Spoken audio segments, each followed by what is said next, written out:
Israeli sources that there was some kind of deal that was possible. And again, this gets back to the central issue. Innocent civilians shouldn't be part of this equation. and the hostages, I understand what Hamas is trying to do here, which is to bring visibility and attention onto the plight of the Palestinians. I think they've succeeded in doing that. But the point is, I'm not sure at this point what effect can be generated by continuing to hold these hostages, which are innocent civilians. They should give them up. All right, Professor James Russell, always a pleasure to have you here on World DNA, getting all your insights on this, and hope to speak with you soon. Thank you so much for joining in.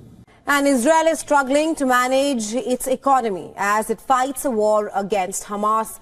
Amid the violence, the Jewish country has upped the production of blast-proof safe room, heavy-duty locks, and also filtration systems, as well as security doors as the war rages on. Ever since the war between Israel and the militant group Hamas, over 360,000 army reservists have been mobilized to fight for the Israelis. As a result, the labor force in Israel has reduced, which is now taking a huge hit on the nation's economic activities. Due to lack of available labor force, construction sector has come to a standstill, followed by a lagging hospitality sector as well. Tourism sector too has taken a major dip as business is slow in bars and eateries of major cities. Israeli Prime Minister Benjamin Netanyahu has warned that the ongoing armed conflict is likely to dry up the state's spending worth millions of dollars.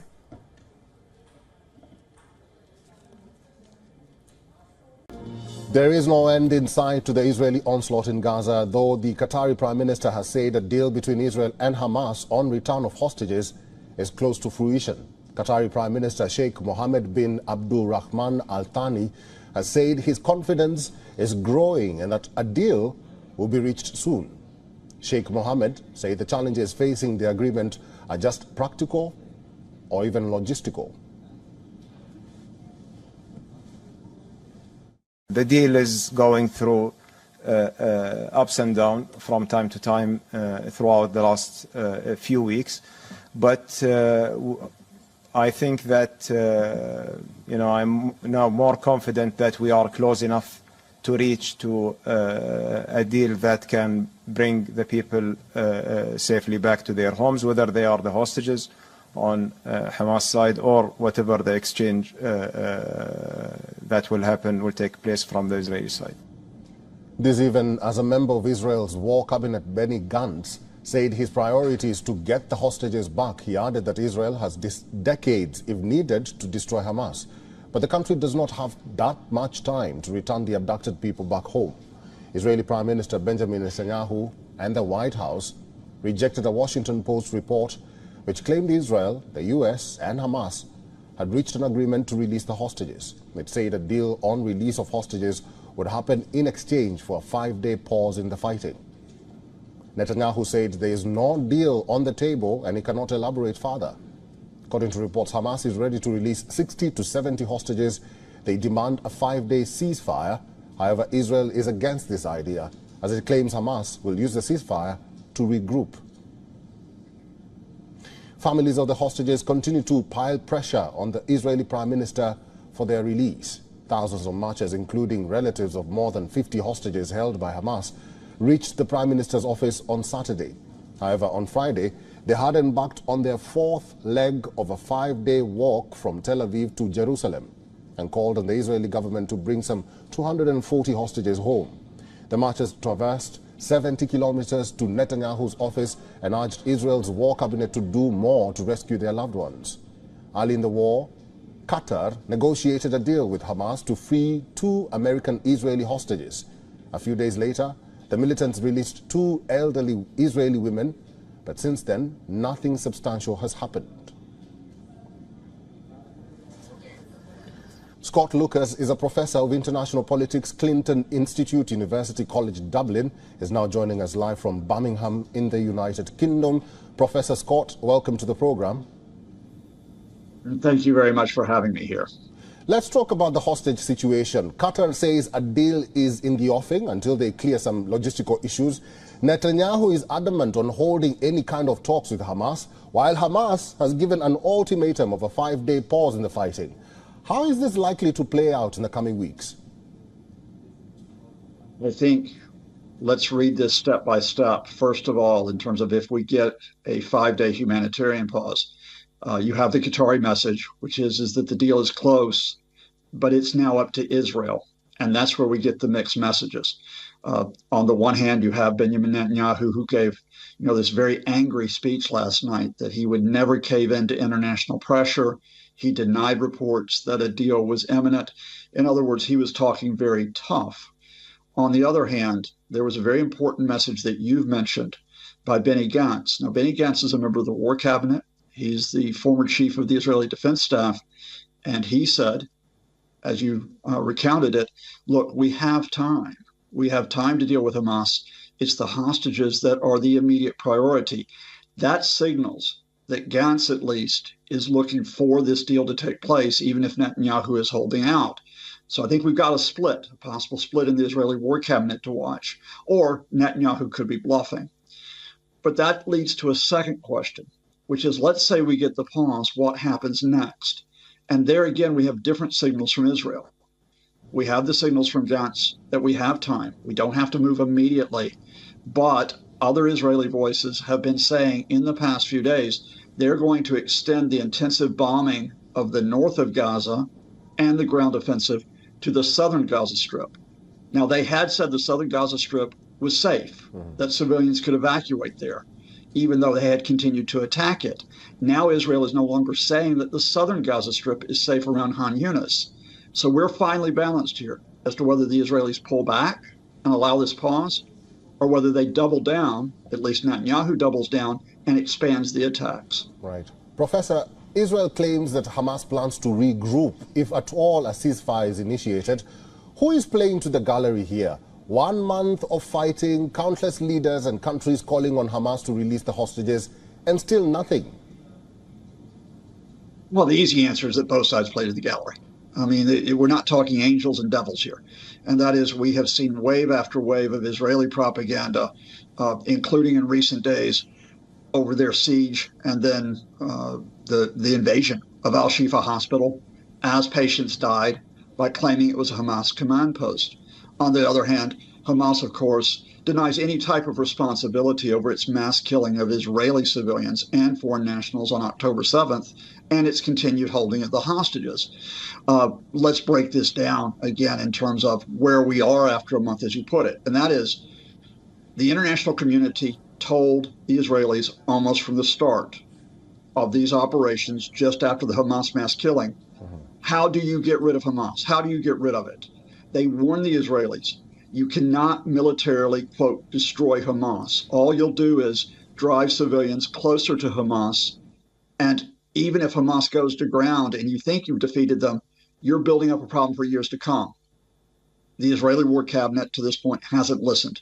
Even if Hamas does not attack Israel in the next few weeks, next few months, even if many commanders are killed, you're building up the conditions in Gaza, not just for Hamas to regroup, but for the civilians of Gaza to support Hamas and to support whatever they might do in the next cycle of violence against the Israelis. Professor, finally, the calls for a ceasefire have grown enormously, but none between the two, that is Israel and Hamas, is willing to listen, even to the so-called international community, like you mentioned there. What does that tell you? Well, I think, let's go step by step. If we get a 5-day humanitarian pause, what the international community is hoping, including the Indian government, for example, is that you can extend that pause and make it longer. So 5 days becomes a week, becomes a couple of weeks, or you have another pause very quickly that follows, and then you back off of the extension of the fighting. But I think we've already posed the question, which is, will the Israeli War Cabinet allow that? Will they simply allow a one-off humanitarian pause to be extended? And as you quite rightly put it, will Hamas allow that? Will Hamas allow civilians to be moved to safety? Will Hamas allow some type of international provision for security in Gaza which bypasses Hamas, at least temporarily, because I think most of the international community, while criticizing the Israeli attacks, is saying at the same time that Hamas is no longer a legitimate government in Gaza after what they did on October 7th. Professor Scott Lucas, thank you very much for giving us time today and for talking to WION World as well. As Israel continues its operation to wipe out Hamas, the World Health Organization has called Gaza's largest hospital, Al-Shifa, a death zone, after United Nations employees found a mass grave near Al-Shifa's entrance. Till now, the entire conflict has claimed 13,700 lives. The death toll in Gaza has climbed to over 12,300, which includes more than 5,000 children and over 3,300 women. The Hamas-run health ministry says that more than 80 people were killed in 2 separate Israeli strikes on the Jabalia refugee camp. One of the strikes targeted a UN school-turned-shelter, resulting in at least 50 deaths. A separate strike on another building killed 32 people from the same family, 19 of them children. The IDF has not commented on the strikes per se, but said that its troops were expanding operations in Gaza, including in parts of Jabalia. As per the latest reports, Israel, the United States and Hamas are working on an agreement that would free dozens of women and children held hostage in Gaza. The hostage deal will be in exchange for a 5-day pause in fighting. The release, which could begin within the next several days, could lead to the first sustained pause in conflict in Gaza. But the White House has refuted the claims of a final deal and said that it will continue to work hard toward one. The World Health Organization led an assessment mission to Al-Shifa Hospital in Gaza City and determined it was a death zone. Now the WHO has urged for a full hospital evacuation. As per the UN's figures, 291 patients and 25 health workers remain inside the hospital. Israeli airstrikes battered the South Gazan city of Khan Yunis and killed dozens of Palestinians. Over the last night, 26 Palestinians were killed and 23 wounded by an airstrike on 2 apartments. The strike occurred in a multi-story block in a busy residential district. A third Israeli airstrike killed 15 Palestinians in a house west of Khan Yunis. As the IDF moves southward in Gaza, Israeli Prime Minister Benjamin Netanyahu defended the military's actions and said that Israel abides by the laws of war. Earlier, he also said that the Palestinian Authority was unfit to administer the territory. ישראל פועלת לפי דיני המלחמה. ככה עובד הצבא שלנו, הצבא המוסרי ביותר בעולם. הסיוע ההומניטרי חיוני גם להמשך הבטחת התמיכה הבינלאומית. בלי סיוע הומניטרי, גם הידידים הטובים ביותר שלנו יתקשו לתמוך בנו לאורך זמן. ויהיה לנו קשה מאוד להמשיך במלחמה עד הסוף. Israeli forces continue to operate in the Al-Shifa hospital. Israel's chief military spokesman said that special forces are now operating in a shaft in the hospital and are locating weapons and command and control rooms. הכוחות ממשיכים לפעול בבית החולים ב4 מאמצים מרכזיים. 1. איתור ומידע על החטופים, שזה מאמץ עליון. 2. איתור אמצעי לחימה וחדרי פיקוד ושליטה. 3. איתור מחבלים שנמצאים במרחב בתי החולים.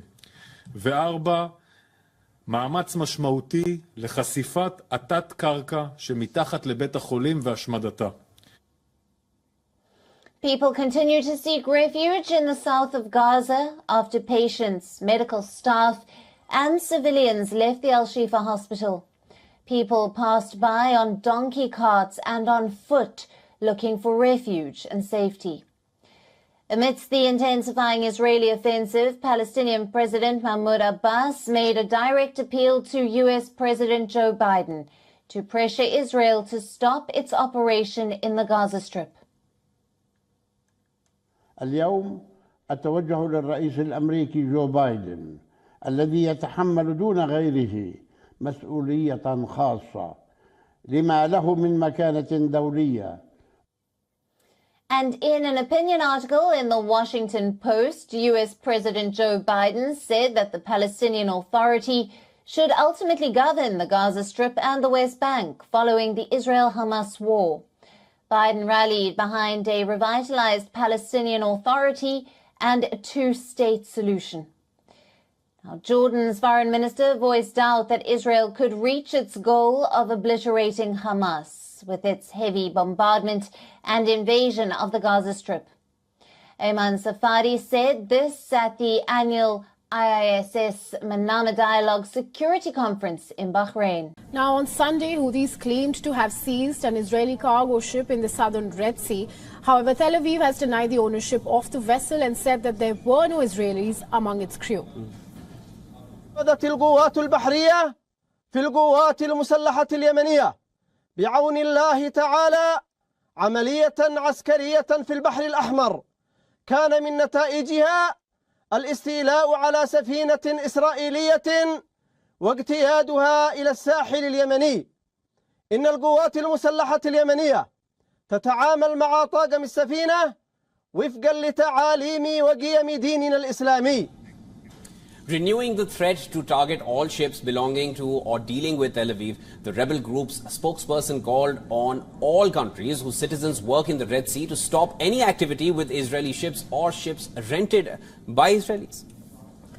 And hours earlier, Israeli Defense Forces stated Houthis took control of the cargo ship near Yemen in the southern Red Sea, adding that the vessel was heading from Turkey to India. Now, the Israeli Defense Forces warned that the hijacking was a very grave incident with global consequences. Now, as per media reports, the detained cargo ship is registered to a British company with partial ownership linked to an Israeli entrepreneur. Israeli Prime Minister Netanyahu's office said that the vessel was operated by a Japanese company which released it from a British company. The Prime Minister's office claimed that the ship was seized by the Iran-backed Houthi rebels at the request of Tehran. Iran has yet to respond to the accusations. Hamas, meanwhile, thanked the Yemeni rebels. هذه خطوة مقدرة للجيش اليمني، وأنا أعتقد أن حجم الجريمة الصهيونية المرتكب في غزة يدفع كل مخلص وحريص إلى الدفاع عن الشعب الفلسطيني ونصرته بكل ما يستطيع، ولهذا التحية لهم، تحية أيضا للمقاومة في لبنان والمقاومة في العراق ولكل متظاهر في كل عاصمة من عواصم عالمنا العربي والإسلامي وعواصم العالم. الأحرار الذين خرجوا في كل هذه العواصم يعلنون رفضهم للكذب الصهيوني ورفضهم للجريمة الصهيونية. The Israeli military has deployed additional ships in the Red Sea to deal with threats from the Houthi rebels. And the Houthis have claimed repeated missile and drone attacks at Israel ever since the start of the Israel-Hamas war. The Yemeni rebels are considered one of the many possible new war fronts that could erupt during this crisis. Now, the Houthi militia has controlled much of Yemen's north, including the strategic Red Sea port city of Hodeidah, since civil war erupted in the late 2014. There is no end in sight to the Israeli onslaught in Gaza, though the Qatari Prime Minister has said a deal between Israel and Hamas on return of hostages is close to fruition. Qatari Prime Minister Sheikh Mohammed bin Abdul Rahman Al Thani has said his confidence is growing and that a deal will be reached soon. Sheikh Mohammed said the challenges facing the agreement are just practical and logistical. Going through ups and downs from time to time throughout the last few weeks, but I think that I'm now more confident that we are close enough to reach to a deal that can bring the people safely back to their homes, whether they are the hostages on Hamas side or whatever the exchange that will take place from the Israeli side. This even as a member of Israel's war cabinet, Benny Gantz, said his priority is to get the hostages back. He added that Israel has decades, if needed, to destroy Hamas, but the country does not have that much time to return the abducted people back home. Israeli Prime Minister Benjamin Netanyahu and the White House rejected a Washington Post report which claimed Israel, the United States and Hamas had reached an agreement to release the hostages. It said a deal on release of hostages would happen in exchange for a 5-day pause in the fighting. Netanyahu said there is no deal on the table and he cannot elaborate further. According to reports, Hamas is ready to release 60 to 70 hostages. They demand a 5-day ceasefire. However, Israel is against this idea, as it claims Hamas will use the ceasefire to regroup.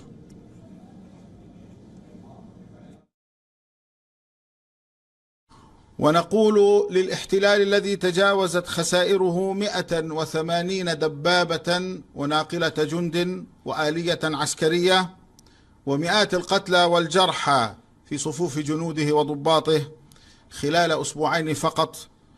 نحن لازلنا في بداية المعركة ولازلنا في أول الطريق وأول الشوط، وإن القادم بإذن الله أكبر وأعظم.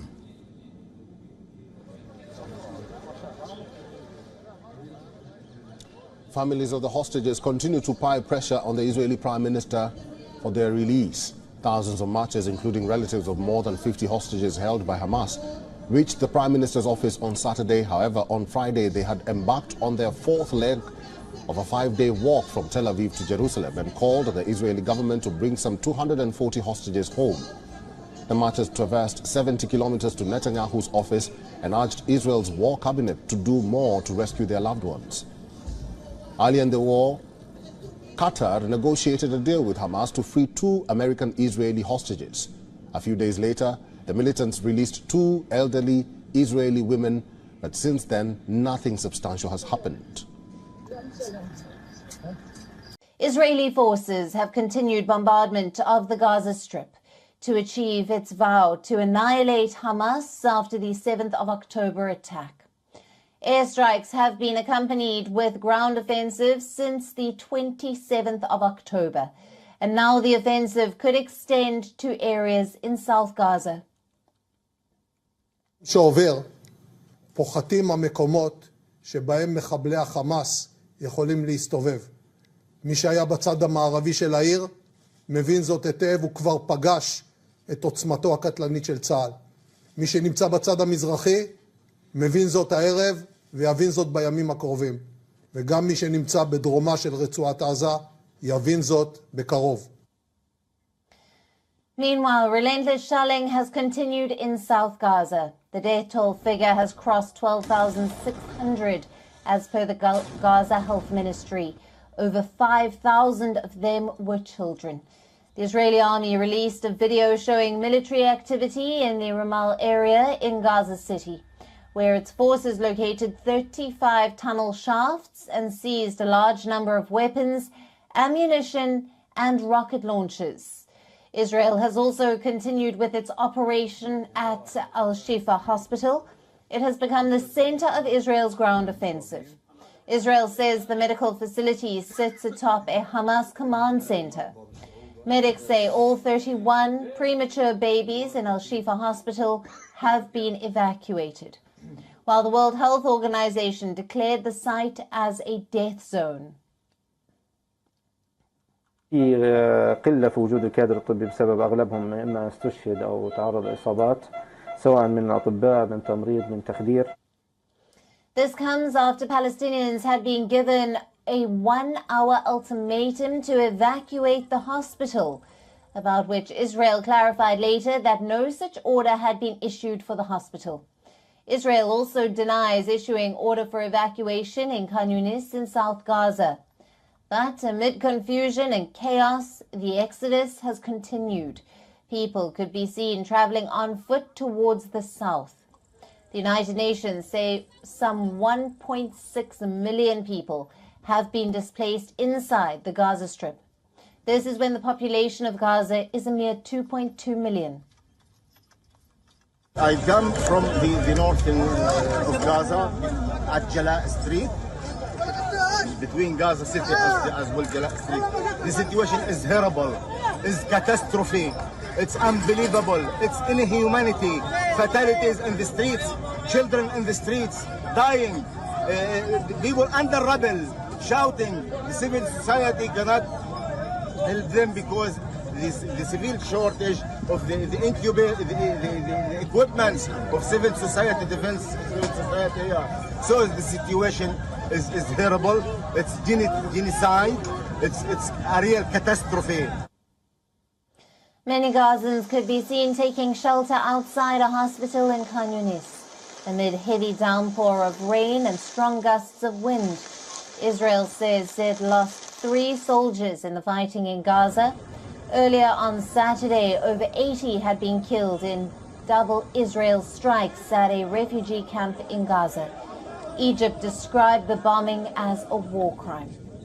The Gaza siege has also left food, water, medicine and fuel in short supply.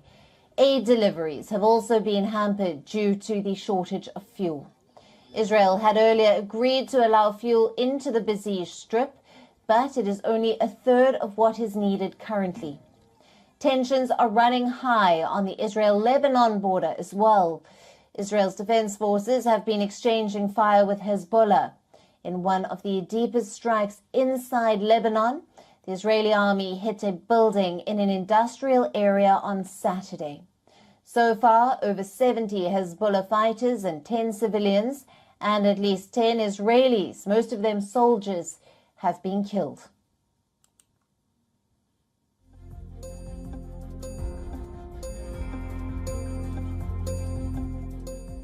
As international alarm rings out over Israel's ground advance in northern Gaza, raising international alarm, the WHO said it was developing plans for immediate evacuation of the remaining patients and staff. 31 premature babies have been evacuated from the Al-Shifa hospital on Sunday. They will be transferred to hospitals in Egypt. A United Nations team said Sunday that 291 patients were left at Gaza's largest hospital after Israeli troops had others evacuate. Now, those left included babies in extremely critical condition, trauma patients with severely infected wounds, and others with spinal injuries who are unable to move. On the 18th of November, a joint UN humanitarian assessment team led by the WHO accessed Al-Shifa hospital in northern Gaza. They described the facility as a death zone. Due to time limits associated with the security situation, the team was able to spend only 1 hour inside the hospital. They assessed the situation, conducted a rapid situational analysis, and assessed medical priorities and established logistics options for further missions. According to the WHO team, the Al-Shifa hospital is unable to function like a medical facility due to the scarcity of clean water, fuel, medicine, and other essentials. The team also reported signs of shelling and gunfire and even saw a mass grave at the entrance of the hospital. The mission was assisted by the Israel Defense Forces to ensure safe passage along the agreed route. Earlier, the IDF had issued evacuation orders to the remaining 2,500 internally displaced people seeking refuge. The WHO and its partners are developing plans for immediate evacuation of the remaining patients, staff, and their families. Additional missions are being arranged to urgently transport patients from Al-Shifa to the Nasser Medical Complex and the European Gaza Hospital in the south of Gaza. And to help us understand more about the Gaza crisis, we are now being joined by Alan Bootstein, who is an assistant professor at the Department of Political Science, University of California. Thank you so much for joining us on WION, Mr. Bootstein.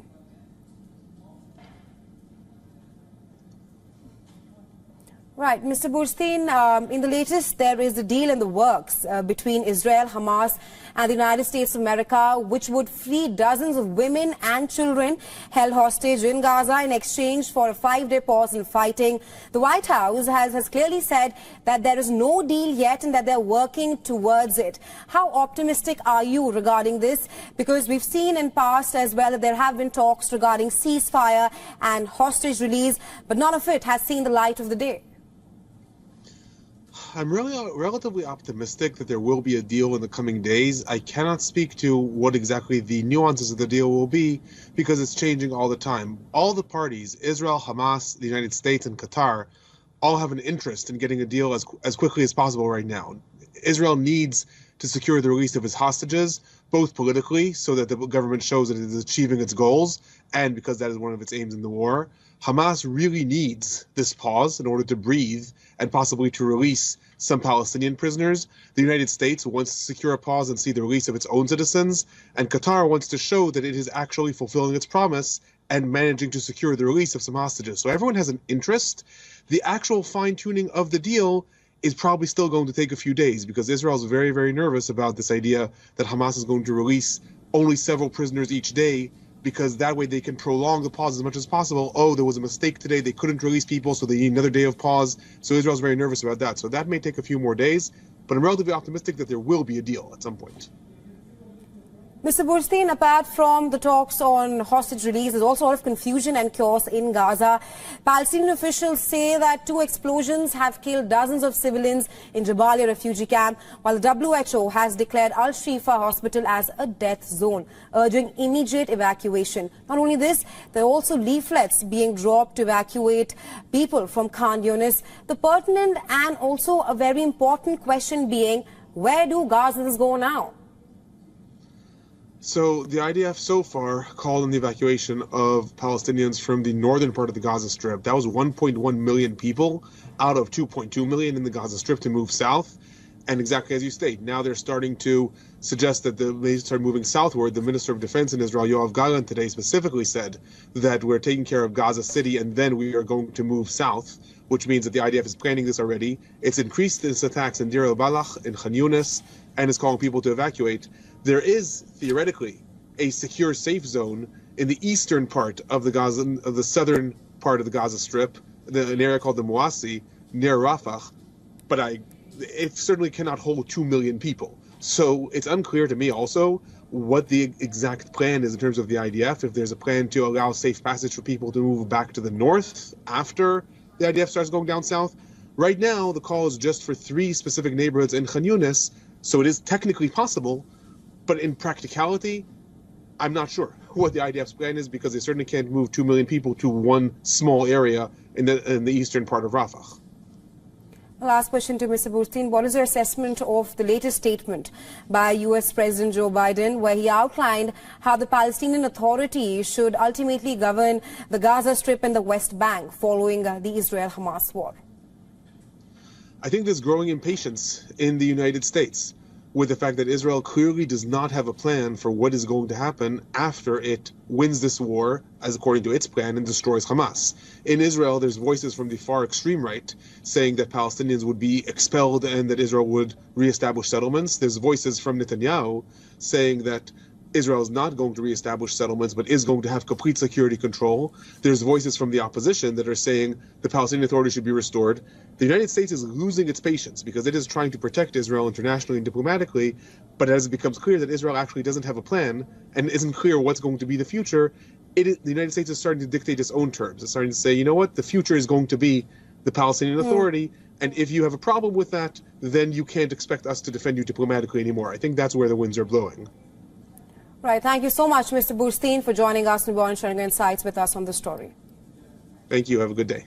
You too. The Israel-Hamas conflict escalates with every passing minute and there is no end in sight. In Gaza, the number of civilian casualties is increasing every day. Hospitals in Gaza are struggling and infrastructure in large parts of the Gaza Strip stands reduced to rubble. In such a scenario, questions and points of view have risen on the future of Gaza after the war. Israeli Prime Minister Benjamin Netanyahu has said the people of Gaza will be offered a real future after the destruction of Hamas. This comes after Netanyahu said that Israel will take control of the security responsibility of Gaza. However, when asked about who will replace Hamas in the seat of government, the Prime Minister said he is not interested. Only thing he wants is to oversee that a group like Hamas does not emerge again. On the other hand, Turkish President Recep Tayyip Erdogan has vowed to rebuild damaged infrastructures. Erdogan says Turkey will make efforts to rebuild the destroyed schools, hospitals, water and energy facilities. He slammed the Western leaders for supporting Israel. Earlier, U.S. Secretary of State Antony Blinken proposed the revitalized Palestinian Authority to have governance in Gaza, which is opposed by Israel's right. However, he added, if it is not achieved, then there are other temporary arrangements that may include a number of other countries in the region. It may also include international agencies that help provide security and governance. The question of providing governance in the Strip and agreeing to the difficult plan of reconstruction is still a major challenge for world leaders. Peter Kuznick is a professor of history and director of the Nuclear Studies Institute at American University. He is now joining us live from Washington, D.C. Professor, welcome to the program, and it's good to see you. Glad to be with you. There have been many speculations of what happens to Gaza once the conflict is over. Israel says they will take charge of security, while Palestinian Authority says they are keen on taking thought. In your view, who is most ideal person or even authority to govern the Strip? Most ideal would have been if this hadn't happened in the first place. As we know, Gaza is a mess now. So much of the infrastructure, so much of the buildings, hospitals, schools have been simply leveled. It's going to require a massive infusion of funds to rebuild there. We don't know. I mean, nobody seems to have a good answer, including the Israelis. One of the things the American officials warned Israelis about is not to go in there with the same kind of blind rage that the U.S. went into Afghanistan and Iraq after the 9/11 incident here. But they didn't follow America's advice. They didn't have a game plan. They don't even know how this is going to end, and they don't know what's going to happen afterwards. The Palestinian Authority is corrupt, does not have popular support. There doesn't seem to be any other force within Gaza that can play that role. Mm-hmm. Good thing is that the world is putting more pressure than we've seen in decades to go toward a two-state solution. The Palestinians will have to elect their own leaders afterwards. But we know also there are many Israelis and some in the cabinet who want to see Gaza completely eliminated, or at least the Palestinians moved out of Gaza. So the situation is very, very unstable, and we don't know what's going to happen next. We just hope that the next arrives quickly, because what's happening now is horrific. Professor Peter, obviously there will be a lot of rebuilding and reconstruction needed in Gaza after the war. What do you think of Turkey's offer? Which offer now we're talking about? The Turkish president said that he's offering to... Yes, Erdogan. Yes. Erdogan was just in Germany, and he and Scholz openly disagreed. Erdogan does not refer to Hamas as terrorists. It refers to them as resistance fighters. So Erdogan has been very, very critical of Israel, and in a way that was condemned by Scholz and other Western leaders. The fact that he's talking about Turkey playing an active role in rebuilding Gaza afterwards is a positive sign. We haven't heard much of that from anybody else. We do know that the Gulf countries are fairly wealthy countries. They could invest heavily if they chose to do so. But a lot of it depends on what Israel is willing to allow. And we don't know that. The situation is unstable in part because it looks like Netanyahu will also be out. And Netanyahu might be out soon. And his extreme right-wing government is not popular. In fact, if they had been doing their job, this Hamas assault would not have been possible in the first place. So much like the George W. Bush administration was caught asleep on 9/11 and ignored all the warning signs, Netanyahu did the same. And so Netanyahu is being blamed by much of the Israeli public for what occurred. So the question will be not only what happens in Gaza, but what happens in Israel. What is the next Israeli government going to look like? Are they going to be extreme right-wingers like the current one? Or are they going to be a little bit more moderate and open to working with the Palestinians to achieve some kind of stable solution there, some kind of enduring two-state solution? And if that's the case, then we can find ways to begin to rebuild Gaza. All right. Professor Peter Kuznick, thank you very much for talking to us today.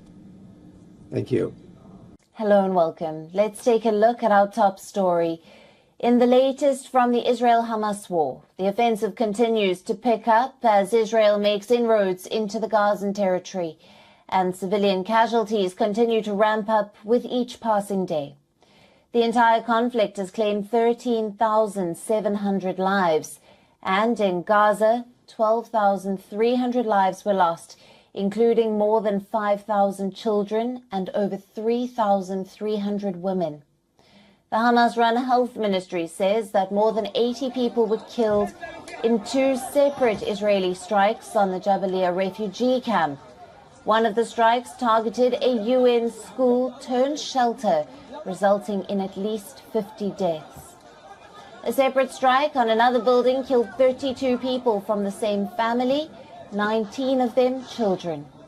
The IDF has not commented on the strikes per se, but said that its troops were expanding operations in Gaza, including in parts of Jabalia. Now, as per the latest reports, Israel, the United States and Hamas are working on an agreement that would free dozens of women and children held hostage in Gaza. The hostage deal will be in exchange for a 5-day pause in fighting. The release, which could begin within the next several days, could lead to the first sustained pause in the conflict in Gaza.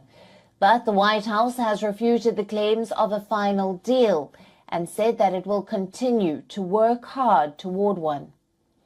The World Health Organization led an assessment mission to Al-Shifa Hospital in Gaza City and determined that it was a death zone.